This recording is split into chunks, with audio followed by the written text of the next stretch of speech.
3-day rally back above 5,200. Some of your mega cap tech is down, but let's pick up the slack. Let's buy some banks. Let's buy some drugs. Let's buy something different than the mega cap tech. We'll cover some earnings. Disney getting hit. Palantir in the red. Celsius holding in the red. Market doesn't care about that. Christian Tharp, T3 trading at 8:35. It's a Tuesday on Pre-Market Prep. Welcome to Benzinga's Pre-Market Prep. This is a volatile puppy here. It's all about execution styles and strategies.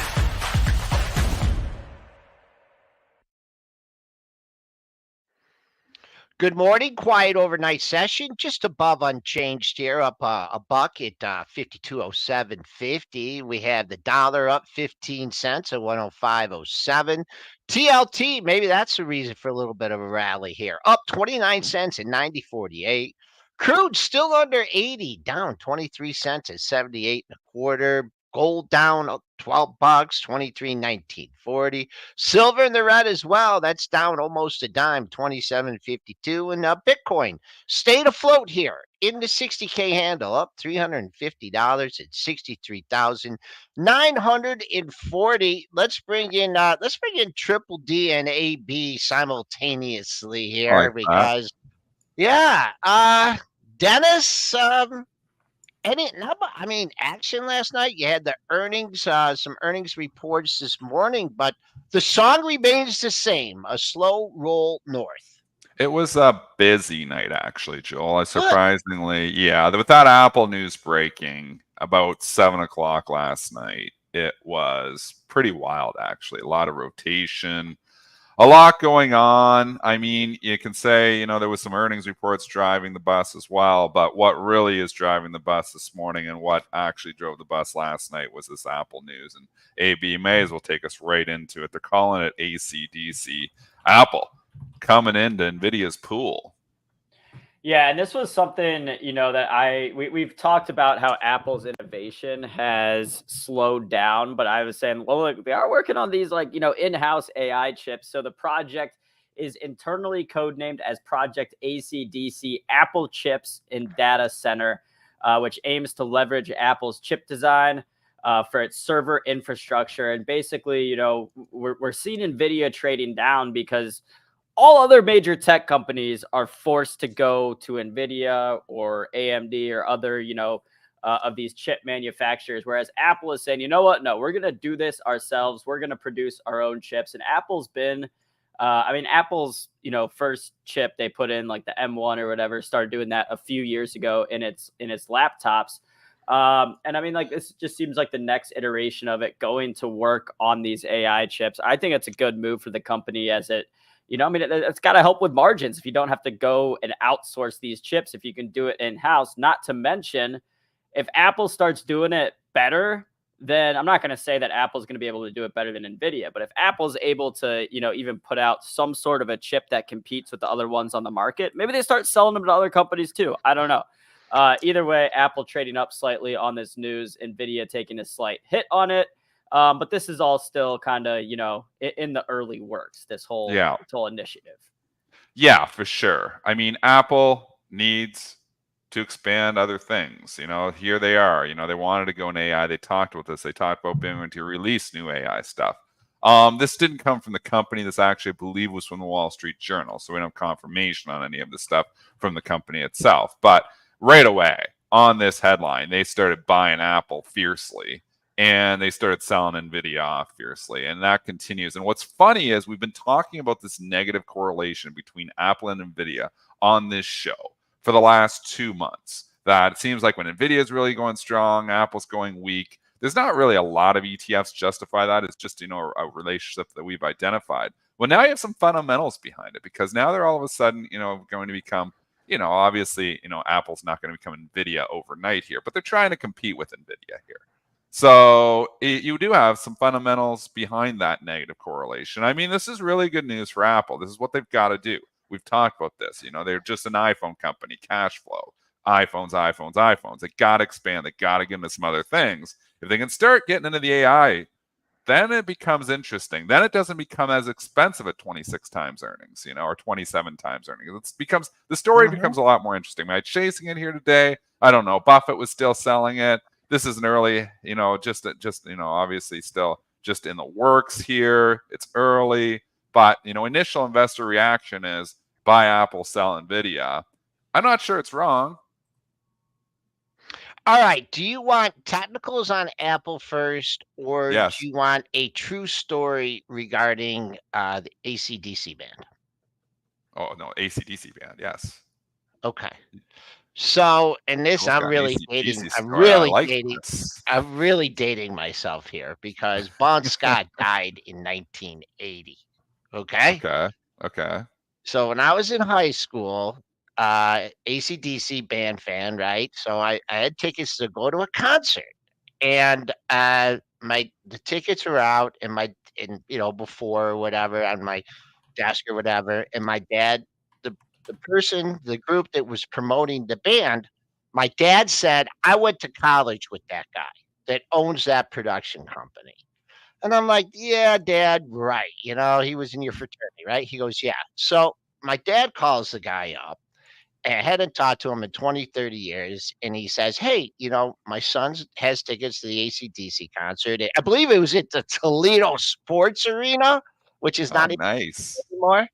And my dad was like, "Oh, he always had tickets." And the guy was like, "Oh, would your son like to meet the band?"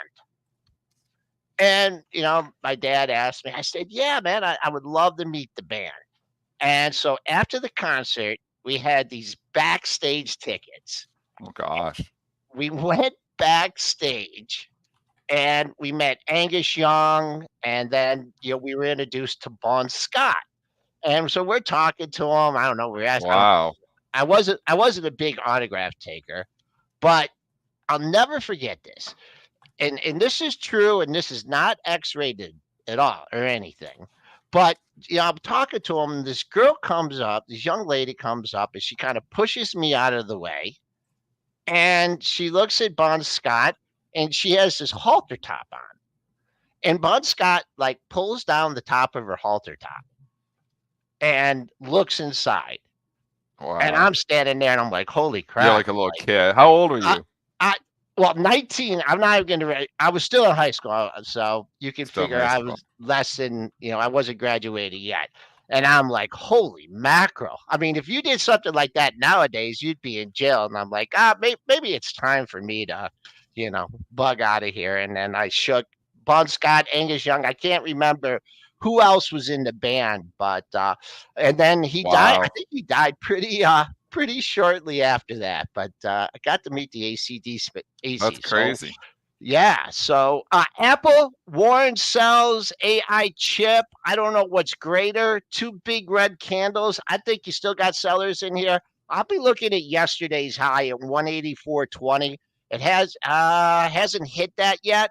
So that'd be a target on the upside. If it gets through there, yeah, more room to work on the upside. But at this point, I would say, a balance between Warren selling and the new AC/DC chip. And And I this is don't know not. if I'm chasing here either. Okay, go AB. You go. No. Go ahead, Dennis. I don't know if I'm chasing here either. I mean, I'm torn. Apple obviously was a core part of my long-term portfolio for a very long time. I've argued on this show that they have to show me new products to get me more interested. Stuff like this gets me more interested, but it's not a product. They're just trying to get an AI. They're obviously trying to get into NVIDIA's pool just a little bit, just a little taste of the pool. And, are they going to be able to do it? We've seen them, working on a car for 5 years and then fail, like how are these AI chips going to go? They're early production. Is it going to go okay? Obviously this is a little bit more in an Apple's wheelhouse than a car, but, they've tried a lot of things and not a lot of success here. So skeptical to a certain extent, but right now the market's saying, well, we wanted some news like this from Apple, and we got a headline here that, Apple's trying to get more involved in AI. So it's good news for Apple. The gap there, Joel. Is Do it their the centers? technicals. Yeah. Oh, no, I did. It's got to get through yesterday's high at 184.20. But I mean, Is it going to replace all the NVIDIA? I mean, like No, you just said, data center they're talking about. And I don't know yeah, all the details here, but this is definitely not like coming in and like I changing. don't think NVIDIA is losing a lot of sleep over this. I'll say that. I don't think NVIDIA is losing a lot of sleep. But we got NVIDIA trading down. We got AMD Well, trading down. if Some of these other chips, are obviously trading down here. So if it is the Apple news bringing NVIDIA lower, then It it's, is. I mean, Apple, it may have lost some of its lust as like, the biggest and best company out there, the company that everyone wants to own, the most innovative company, but the market is clearly still showing Apple's influence, not only moving NVIDIA this morning, not only moving other chip stocks, but also moving Rivian. So this is the second Apple report that we have this morning that's not coming from Apple. This is just, reports coming from other media outlets. This one's actually coming from Digitimes. Says that Apple's electric vehicle ambitions might not be over. According to the story, Apple is assessing the possibility of teaming up with a certain U.S. EV startup, and Rivian is a very likely candidate. So the report says there is speculation among supply chains that Apple is investigating teaming up with an EV startup. And, I mean, Rivian's taking off on this news, up nearly, 10%, or last time I checked, maybe closer to 7% now, it looks like. But it's all this is kind of just a report. It's an uncertain what form such a collaboration could take, etc. But I mean, if Apple announces any sort of partnership with Rivian, I mean, this thing could be off to the races. Yeah. And again, rumors. We know they scrapped the car. Maybe they're scrapping the car because they're looking to do a deal. Like, are they coming and buying Rivian? No, I don't think they're going to come and pay the market cap for Rivian here at all. They're going to do some type of deal with Rivian. It's possible. I mean, what's interesting is you get this rumor, and then Rivian is going to actually report earnings tonight. So now all of a sudden, it's like the earnings matter with Rivian, but they'll want to be listening to that conference call very closely. I don't think anything's imminently going to get announced here. And this rumor may be not true at all. We just don't know. Rumors are rumors here. But it is interesting that it comes out on in the night, Rivian's going to report earnings.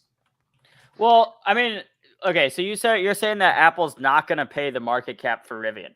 Rivian right now is a $10 billion company. Apple's nearly a $3 trillion company. Apple has the most cash on hand out of any company in the world. I don't think 10 billion is that much for Apple.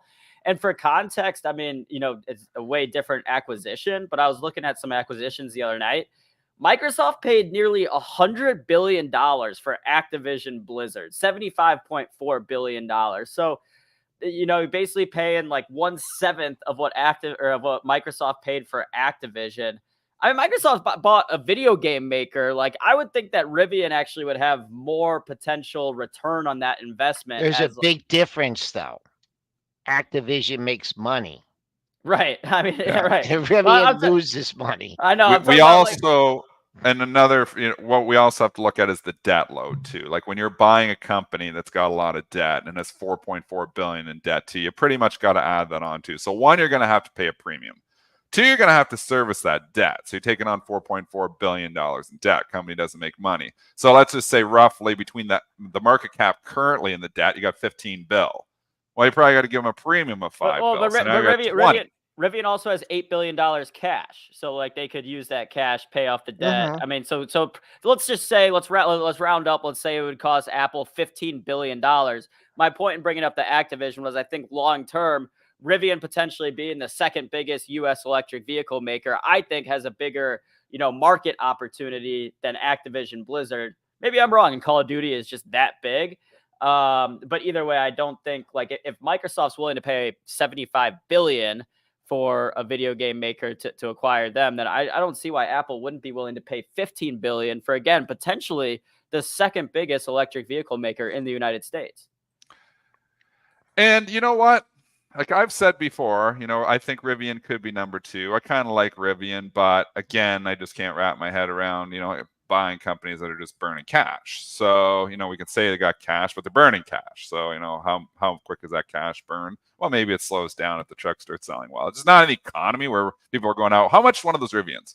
What's one of those trucks cost? I don't know. Like 50, 60,000. I think it might even be more than that. Maybe more. I know the newer one that's supposed to come out in 2026. The one I'm looking at is cheaper, like closer to 40 or something.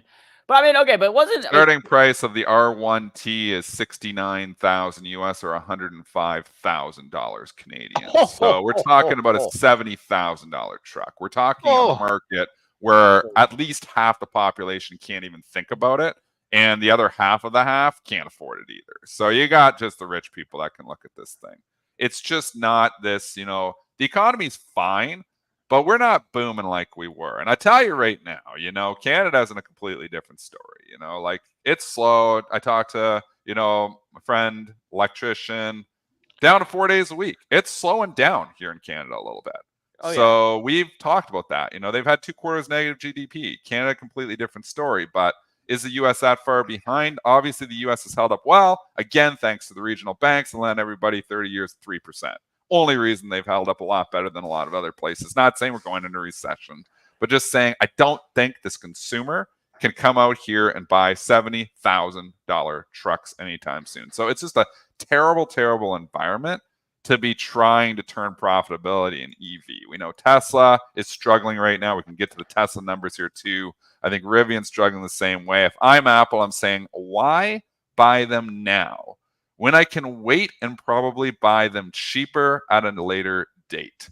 And that meaning, like, I think it's a 50-50 whether it survives, to be honest with you. So, they and don't it's number do much. 2. I mean, Apple doesn't do much in the acquisitions. They never do stuff like right. Yeah, especially this one. I mean, someone said they bought some headphones. Just one thing, just going back to NVIDIA, this is the news on Apple is trumping the Goldman Sachs price target raise. Not too many times do you see Goldman do that to a stock, and it's trading down $9. So that's pretty significant. And then I'm looking at Rivian, and then I got one more point after this. I'll let you guys take it away. Major resistance at this 1150 area. I mean, after you came down off the high, boom, you have 4 or 5 highs in that area. So if you're looking to trim ahead of the report, keep an eye on the 1150 area. And then I'm not going to be an Apple apologist here, but maybe it's not such a bad move going so heavy into EV. You know, maybe they blew a lot of money on it, but look where the EV market is right now. Look where Tesla is. Look where Rivian is. Look where Lucid is.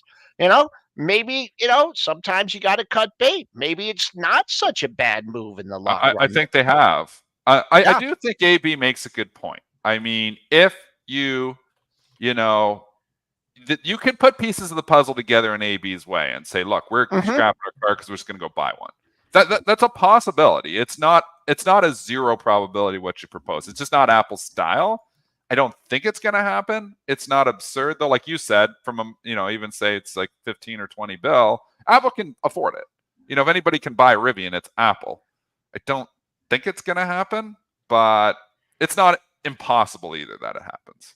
Well, let's move on from here because we got a lot of earnings to get to. But yeah, I mean, and the one thing I'll say on the final subject is, like, I think a lot of people like to attack Rivian and say, look how much money they lose per car. That, you know, they're burning so much cash, etc. But it's like, I don't think that's really at the fault of Rivian. I think that's just the stage any EV startup would be in that stage. I mean, Tesla was in a similar position and relied on, you know, government incentives and subsidies from the California state government to survive in the same period that Rivian's in right now. So to act like, oh my God, you know, Rivian is such a poorly run company, like, I don't really think that's true. I think any company would be losing money at this stage. And maybe Apple is looking further down the road. But again, not Apple style. This is just a report, not coming from Apple, the company itself. But I'm saying I think it's A, affordable for Apple, and B, could make sense long term. So we'll see. I think Rivian's a very well-run company. You know, just to continue on that point. So I don't think they're a poorly run company whatsoever. I think they're a very well-run company. You can see what's happened with Fisker and Lucid. You know, like Rivian has, you know, they were all kind of here, and Rivian has emerged as kind of number 2. So, I mean, that's impressive in itself.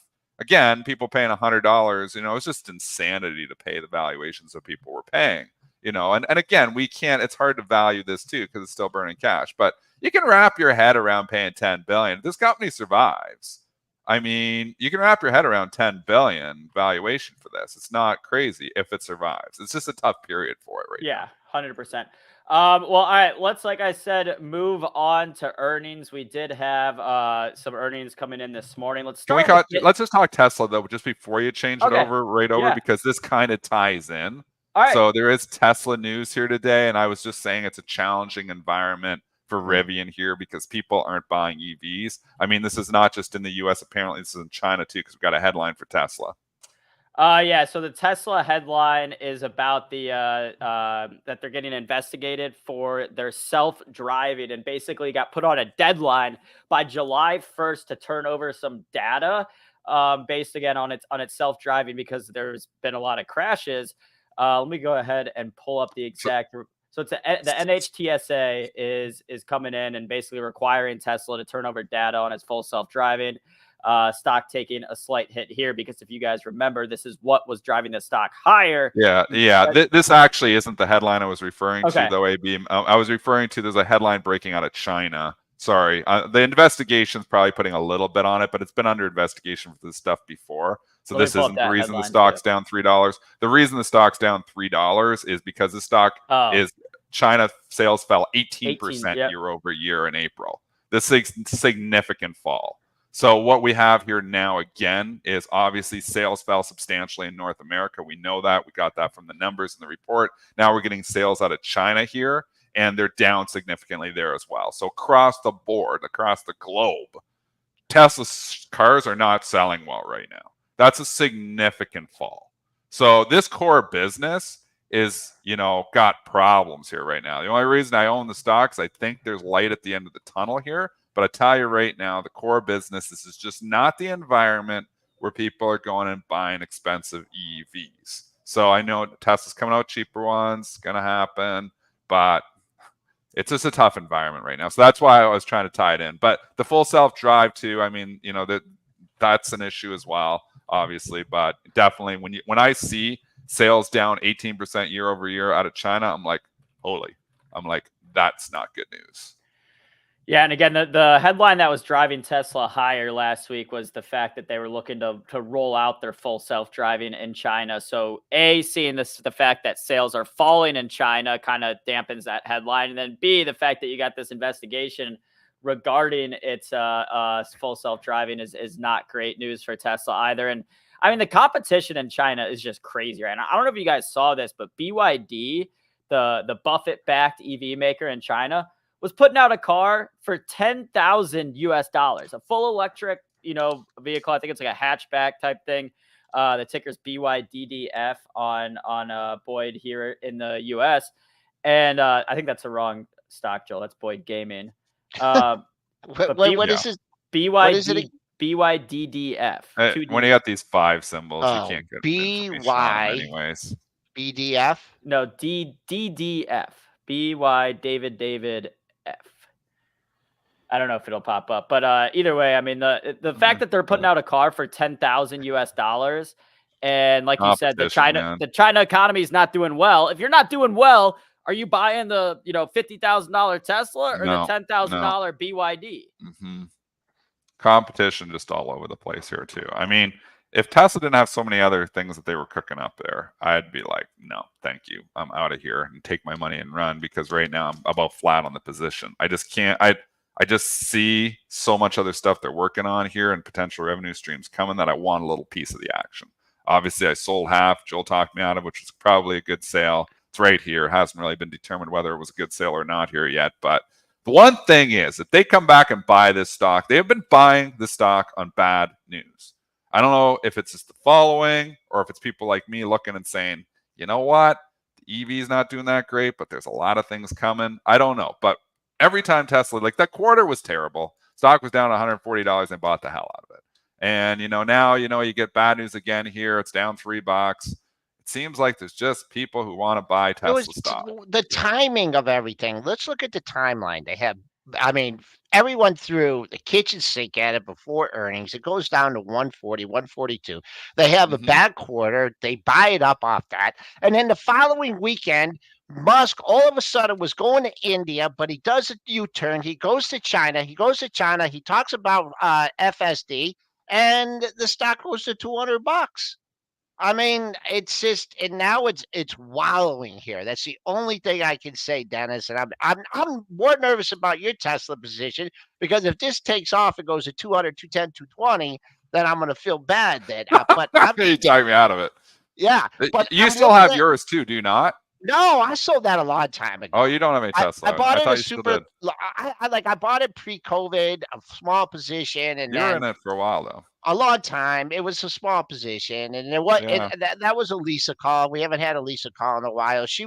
We went out. She saw a showroom at Somerset or something, and then Oh I don't yeah. know. Oh, that looks cool. Let's buy it. Okay, it went up, and then we dumped it. But major consolidation here, Dennis. I would say that you're in the right here as long as you hold this gap. The low is 176.02. Sure. As long well, no, is it higher than that? What's the post earnings? What's the gap? As long as you Yeah. hold the Well, the bottom of gap this came up gap. from Yep, 172. So you don't want to yep. start getting into that gap. I think from a technical perspective, I think you have it right. Today is a very important day. Do they buy the stock up on bad news again? That's the question. Does this stock, if they just, pull the rug and say, no, we're done with it, down 18% in China too, it's done. But I look at it and think it was probably kind of expected. It's not like, oh my gosh, China's bad too. We kind of knew China wasn't going that great. So I don't think anything is crazy unexpected here. The valuation is still high. The stock, the current market for their current product, which is the cars, the EV cars, is not great. But the future is very bright at Tesla. So that's where I get very torn. Yeah, and like you said, Dennis, I mean, you have that underlying demand. If Tim Quast was here, he would talk about the, supply and demand for Tesla stock, and the fact that you have this underlying demand from the retail crowd will help keep it, probably above a certain level despite bad news. But let's move on to some earnings. The House of Mouse, Disney, reported earnings this morning. EPS came in at $1.21, beat the $1.10 estimate. Sales came in at about $22 billion flat, missed the $22.12 billion estimate.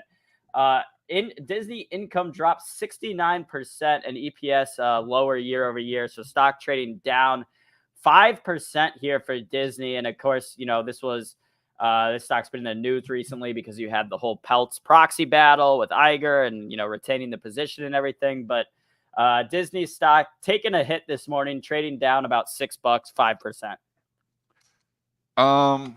This is trading technically. I mean, we've been in a range here if we just go back from, the last couple of years. It's the lower end's 80, 85. The upper end's been 120. Every time we get up to this 120, we seem to struggle with it. We did it again. We struggled with it. Was this earnings report going to drive us over there? Probably not. We talked about expectations being higher.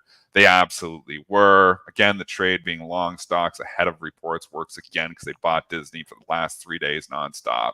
And now it comes out in stock, it's back down 110, big number for it. Good support there too.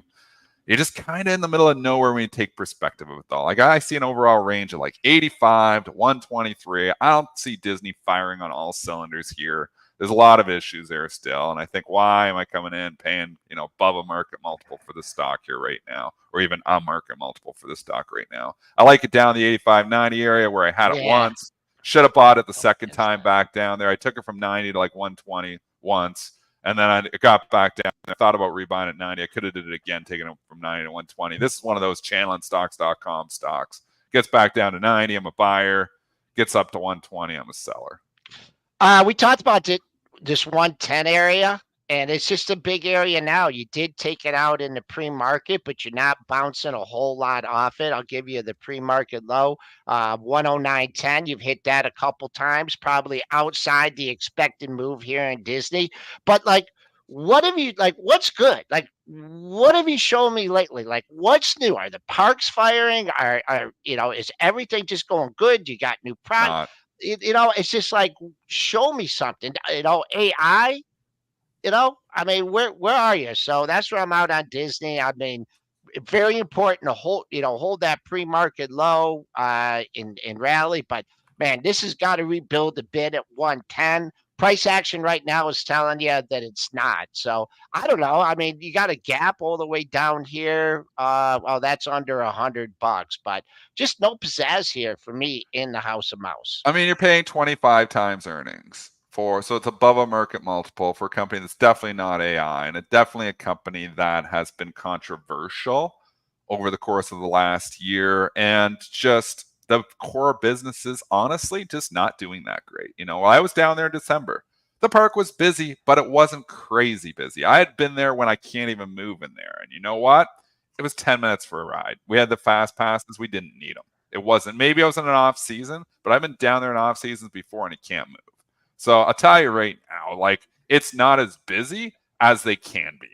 They have some issues with the parks, but the parks is not the problem. All their other stuff that they put money into is. Disney Plus has been an epic disaster. They can't figure it out. They don't have any content on there. The Star Wars stuff is pretty cool, but you can't come out with one new show a week and expect, people to go and subscribe. People are unsubscribing from Disney Plus. So lots of reasons not to own this stock. And here's how you know the company, didn't have a great quarter, isn't doing amazing. It didn't even get a Taylor Swift bump. I mean, that should be like a home run right there. They had the Taylor Swift Eras Tour movie come on Disney Plus, which they were hoping would drive some subscribers there. So you had some people coming in saying, oh, this quarter, they could surprise because so many people came in and signed up for Disney Plus because of Taylor Swift. If you can't even get part of the Taylor Swift bump that we've seen, Live Nation, Universal Music Group, all these other companies take part in, I mean, that's, her whole, the past year or so, basically anything Taylor Swift has touched. Yeah, the power of Swift. The Midas touch on, and, Disney not really taking advantage of that right here. All right, let's move on to an earnings report we got last night. That is Palantir, ticker PLTR.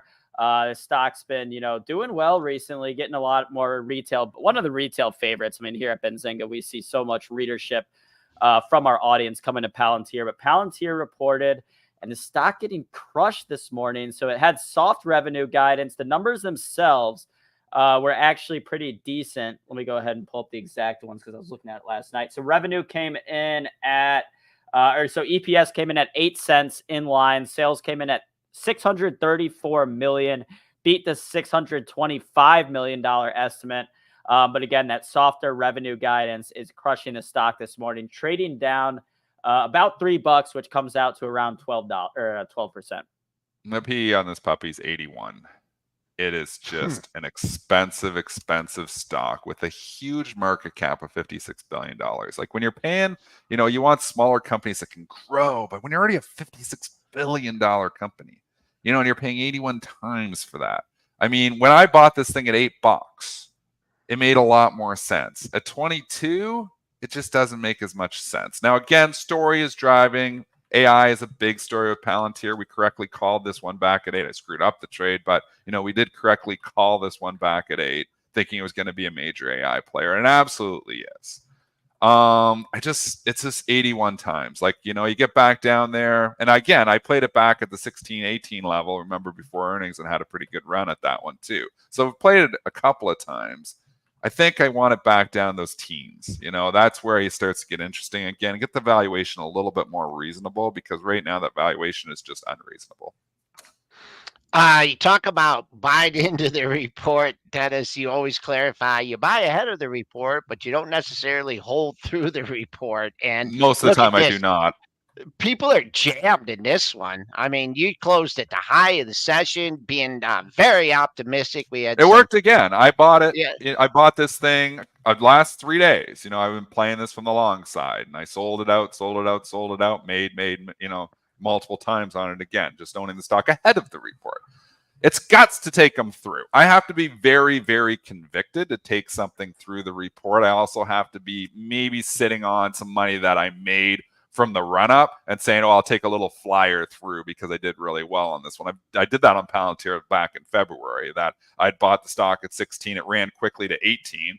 And I'm like, I kept a small piece, 10% of the position through the report or 20% of the position through the report, because I'd already made some pretty good money ahead of it. So sometimes you're playing with the house's money, you take a few more chances, but it takes a lot of guts to just say, I'm going to buy this because they're going to beat. Bulls, and again, Bulls people, got to this is what make a people do stand. wrong. This is such Go a ahead. good Go ahead. educational point because people want to buy calls ahead of every report. I'm buying calls, and Palantir is going to blow it away and I make all this money. Most of the time, what are calls? I think back to university, my university professor, Professor Chung, and he's like teaching the options course. And he's like, you got puts and you got calls. And I kind of knew what they were back then because I was trading options in high school, but nobody else did. And he's like, calls are the lottery tickets, puts are the insurance. I mean, that's exactly what it is. I like when that. you're buying all these calls, you're buying a bunch of lottery tickets. You're basically playing the lottery. And the best traders that I know, my buddy Chris Banier, we know Nick Shaheen came on the show for years. You think about, options, AI, CC, Legator, who's an awesome trader. What do? They sell options. What do? They're selling you those lottery tickets. You make money as the lottery insurance corporate or the lottery company selling the tickets, as opposed to the one person that's going to win the lottery. But on Twitter, everyone wins the lottery every single day. All of their calls expire in the money because all the people who lose post nothing and all the people who win post everything. So it's all a big bragging thing. Bottom line, if you're buying options and you're always buying options, there's probably a very, very, very high likelihood you are going to lose money in the market. Bulls need to make a stand at 21.75. Hasn't even traded under 22 yet. So this is going to be a buy the dip opportunity. That's where I'm looking to Bulls to make a stand. But let's bring in T3 Tuesday here. Let's bring in Christian Tharp. Let's do it, Joel. Let's go ahead and welcome Christian Tharp back on Benzinga's Pre-Market Prep.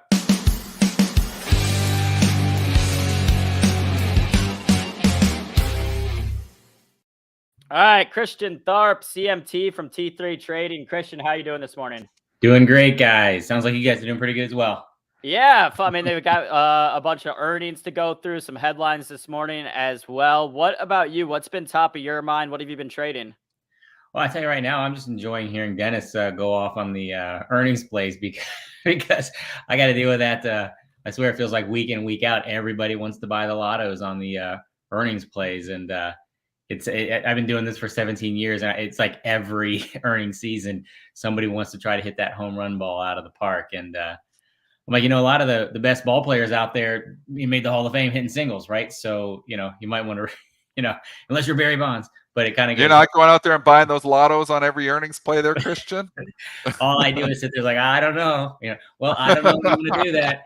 Well, you could, but I don't know, you could. So, but no, hearing you say that right at the end was, something I've been, obviously being earnings season, especially when the big boys come out, right? Like the NVIDIAs and Apples, people want to knock them out of the park. But anyway, outside of that, I'll tell you what we have been watching. We're big fans.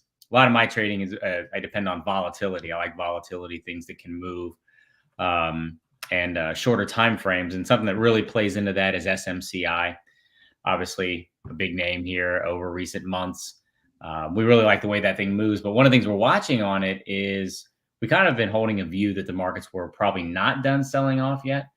And so we thought we might be seeing that stock take out that 700 mark that it's been holding up shop a few times around there. But instead, it's forming this kind of down channel. You can see visually, you can see it pretty well there, especially the resistance side, and starting to look like a pretty big bull flag there. That thing breaks out. There's no telling where that thing could go. I mean, obviously, NVIDIA is a leader here, and, you've had AMD as well, and all these things kind of grouped together here. I mean, NVIDIA has been kind of crawling its way back here just quietly, Christian. Yes. I mean, a week and a half ago, this thing looked like it was falling off a cliff, went down to 760, and everybody's like, the AI trade's over. Then you get 10 days later, and you're like, striking distance of all-time highs. And we had a headline last night that Apple's going to make some AI chips, and NVIDIA's down a little bit there on that. But, I mean, if you're trading SMCI, you're probably watching NVIDIA very closely, correctly? Absolutely. Absolutely. And you're right. It's been more of like a silent move. It seemed like last year, anytime NVIDIA was up 0.5%, it's headlines everywhere. But now here it is. Great day yesterday. We were kind of watching and see if we could take out this area around 920, 925-ish, a little area for us. And it just kind of went up. And it seems like you said, new highs are probably coming, at least a test of them. But it starts to kind of make us question a little bit, or just, not overlook that obvious chance that the market's not going lower, and maybe NVIDIA and some of these bigger names are saying something different underneath anyway. As far as like different sectors go, are you say you're pretty bullish the chip space still? Are there any other sectors right now? Do you think that could be kind of heating up as maybe the rate cut talks start again? Well, I tell you, an area that we were kind of keeping an eye on, and we were using somewhat of Alibaba as like somewhat of the, I don't know, our signal to it, but watching these little, these Chinese linked type stocks. You look at Baidu, we look at PDD a lot, but Baba last week taking out this area right around 78, pretty good looking base that looks like it just put in, and you can see right there, right up through that 77, 78 zone. We're watching that for a pullback. To possibly, today I think we're down, maybe back in getting closer to the 79 or 79, 78, maybe on a pullback. That's where we were kind of watching this area. We were just kind of under the impression that Baba was never going to do anything, but sure enough, last week there it went. And another area, we were looking at casinos just recently, specifically Las Vegas Sands. Sure looks like it's knocking on the door of a breakdown, maybe below the 44 area. Not a great looking, obviously you can see a couple weeks ago that nice little breakdown below the 50 mark there, but we're keeping an eye on, that maybe not that whole area, but we do follow MGM, Wynn Resorts. And then what I always try to do is gravitate to the ones that, as a technical analyst, that are kind of showing me what to do. So as opposed to someone that might be looking at, maybe a fundamental or a narrative or a news type feed going on, I choose things like LVS because, there's a clear breakdown there, and SMCI, that's a pretty clear breakout point, and so forth and so on. So that's why we kind of latched on. Christian, did you factor in the fact that I'm going to Vegas in 2 weekends? I'm a terrible gambler, so I should be turning. I'll be investing my money into some of these casinos in a different way than buying their stocks. But I've heard that Las Vegas Sands doesn't even really have much going on in Vegas anymore. Yeah, well, the stock seems to reflect, especially when you look at a market and when we're looking at things to potentially for put plays, right? When we want to go with the flow, we think maybe the market, or it's not uncommon for us to try to always be, I guess you could say, on both sides of the market, try to hedge ourselves. Maybe we're bullish, but okay, so if we're going to put a put on something, what are we looking for? Something like Las Vegas Sands would be something we'd say, all right, this thing breaks down. I think we had Cisco breaking down here recently as well. We look for these things that the market doing this, but this particular stock doesn't care, right? So you can see Cisco there, looks gross. Yeah. So that's what we look for. Not necessarily, championing the downside, but always looking for the respect of a market that, hey, maybe you wholeheartedly believe it's going higher, but here's a few stocks that, aren't looking great. Looking good for us too is Applied Materials, AMAT. We're keeping an eye on that for a break through the 215 up top. Pretty clear resistance zone up there. That's ideal, I think. And that looking pretty nice as well. The chips have just been on fire. Micron too. It seems like every time MU pulls back, just the buyers re-emerge here. It's hard to break that. Once the stock gets rolling in one direction, Christian, and either up or down, it seems like it's so hard to break that momentum. Micron's been on an uptrend for a while, and then you can look at your Las Vegas Sands, and it's been the opposite here. So many people want to trade counter trend all the time. Are you guys usually kind of looking at overall trend and kind of going with that, or do you guys try to be contrarian? Absolutely try to go with it, or as I say, we rise and fall with the markets. I probably say that at least 3 or 4 times in the week on any various different calls that I might be doing. Just analyze that market first, especially if you're talking about shorter term. If you're got a longer term position going, or if you're more looking for investments and such, you certainly probably don't care too much about the day to day. But if you're putting on trades where, hey, this might be a 2-day trade, a 3-day trade. Sometimes, yes, our best trade last week was a 1-day trade, just going from Thursday to Friday. Then I'd go with 75, 80% of the time, we're going to go as the market goes. So we always start S&P, NASDAQ, break it down. What do we think? Higher, lower? Not really sure. Have no problem being on both sides of it if the play is there. But yeah, absolutely trying to go with the flow. And as you said, it's very difficult. Every time it looks like one of these stocks is put in a reversal or it's breaking down, it seems like that's the most likely time it's going to rally right back up in your face. So very difficult to jump in front of those for sure. Christian, a few weeks ago, in April during the breakdown, you can argue that, boy, just the breath is horrible in this market. The big stocks are holding up during the break. But now the breath, is it fair to say, IWM trading up this morning back in the 200 handle? Would you say that this improving breath here is maybe, set the foundation for a rally, maybe back to all-time highs instead of selling May and go away? Well, yeah, that's always the trick, right? What I use, I always like to give everybody kind of like roadmap, just views, because obviously when you have a run like we had, from October, November, December, clear up here recently, it just feels like it's free money every day, so to speak, to the upside, right? So when we started to pull back, what I think is just the first leg down, then you start to rally. You naturally kind of, get into the mindset, here we go again, because of look at that run. I mean, it's easy. It's kind of hard to let go, right? But if you look back at the correction from last year, and you kind of look at these counter trend rallies that are natural and take place, that does make it a little bit harder to say, well, I don't know if I've seen what I need to see yet. I agree with you completely. We were seeing breadth deteriorate, momentum deteriorate, and seasonally, if you look into the first half, for what it's worth, when you look at seasonality, you look at the first half, or most of May is typically weak. Everything seems to be lining up that the markets are not done declining yet. Our kind of break point on that thesis would be if the S&P takes 5,200 back, not only is it dangerously close to, its old highs anyway, but that's where we'd say, all right, this is a little bit more of a move. But you look at a little bit more of a move than we would have expected. But again, if you look at last year, I think we had a 75 to 80% retracement of the first leg down. That allows, if we give that same roadmap, then that allows the S&P to get back up to 5,200. I use examples like 2015, 16. I think the S&P retraced like 90 some odd percent of its initial swoon down. Not to say, hey, we are definitely still going lower, but just the mere fact that we're going higher and getting closer, the market's allowed to do, kind of whatever it wants to do. But for now, I'm still going with, we're not done on the decline. And is there one, we know what the catalyst would be to the upside, and that's if these recent talks about rate cuts, look promising and we do end up seeing some rate cuts, the market probably has room to go to the upside. Do you know what would be, Christian, like a catalyst that would take us lower? I don't know that I would speculate on that. Although when you said the catalyst for the market moving higher, I thought you were going to say when we buy puts, but that's what I was going to go with. I am too. Yeah. It's basically a shoe-in. Anytime I buy puts, the market's set to move higher. Yeah. The market will show you this stock looks great. Everybody wants it. And then you buy calls. Never mind. Nobody wants it.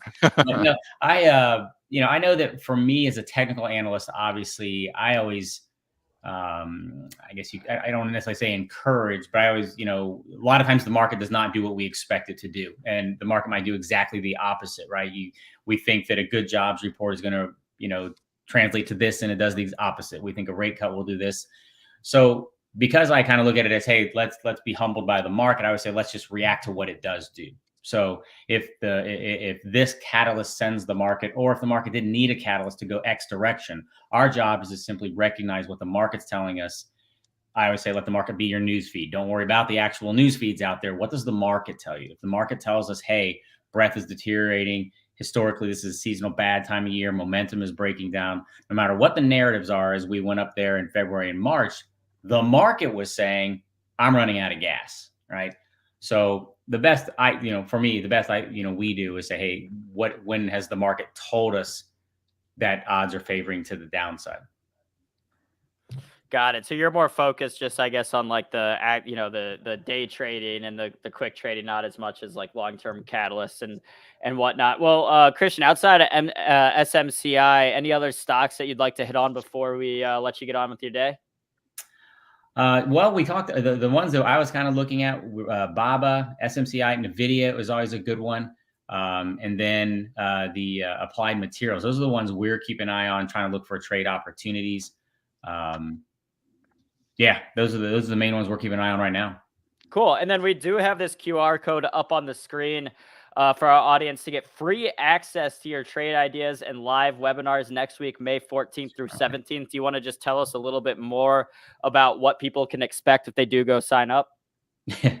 Yeah, I always say it's speaking from my members and what they say is, it's a nice wild ride in that live room that we do sometimes.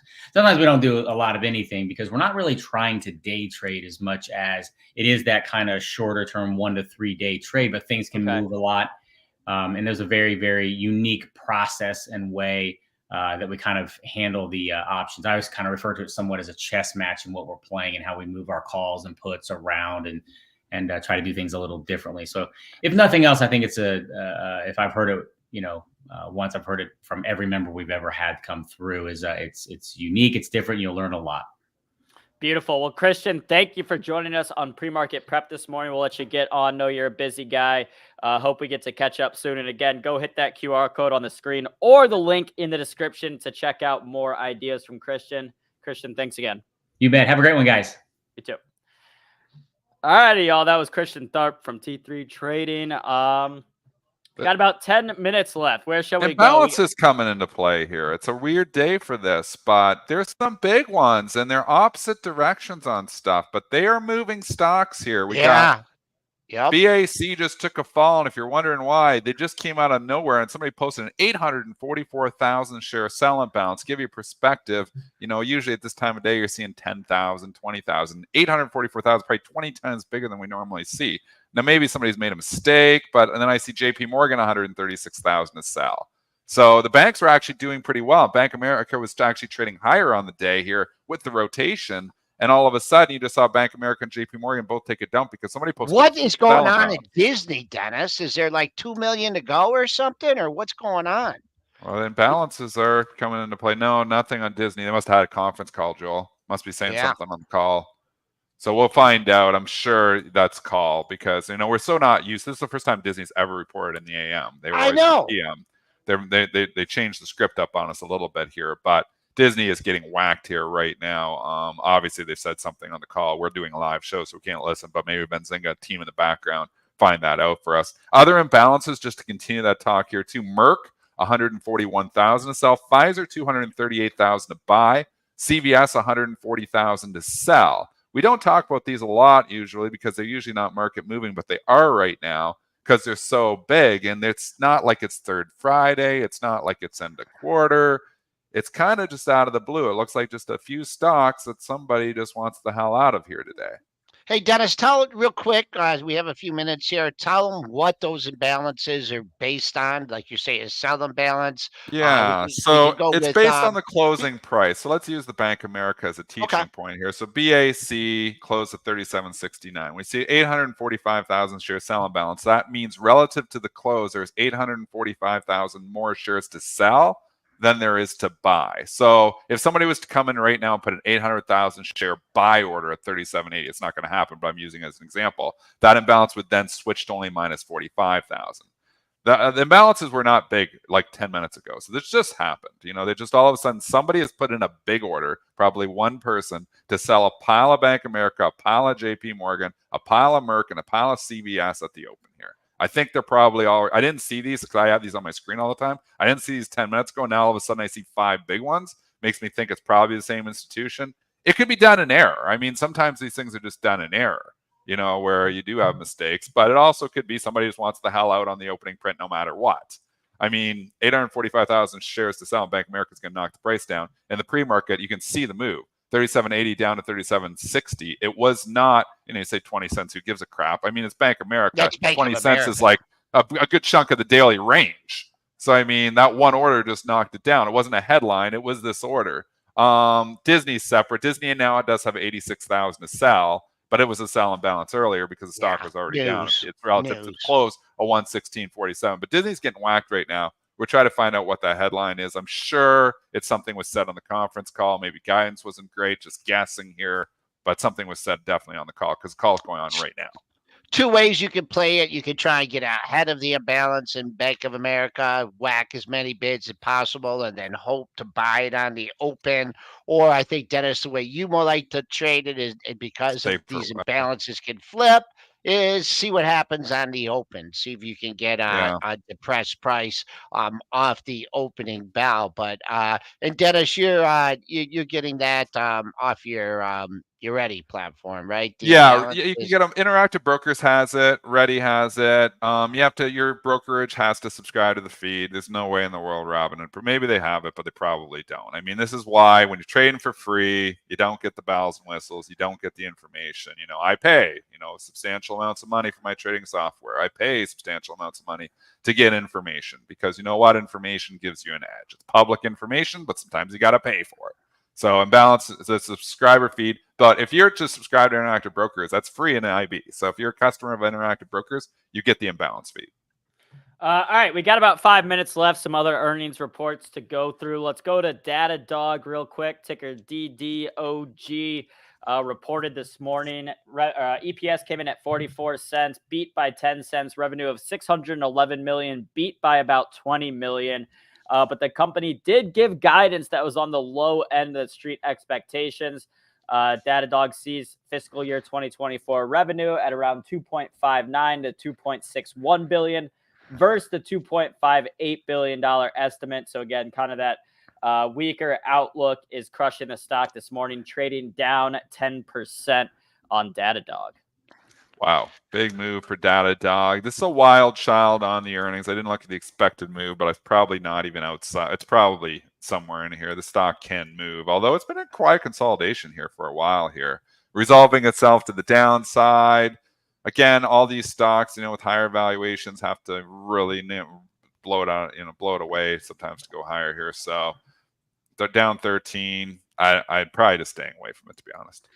got a nice bounce off the pre-market low, took it to 110.73. And even before I looked to see that pre-market low, I tried to identify a couple lows in the same area. And you did have those back at the beginning of the year, the yearly low, 110.70.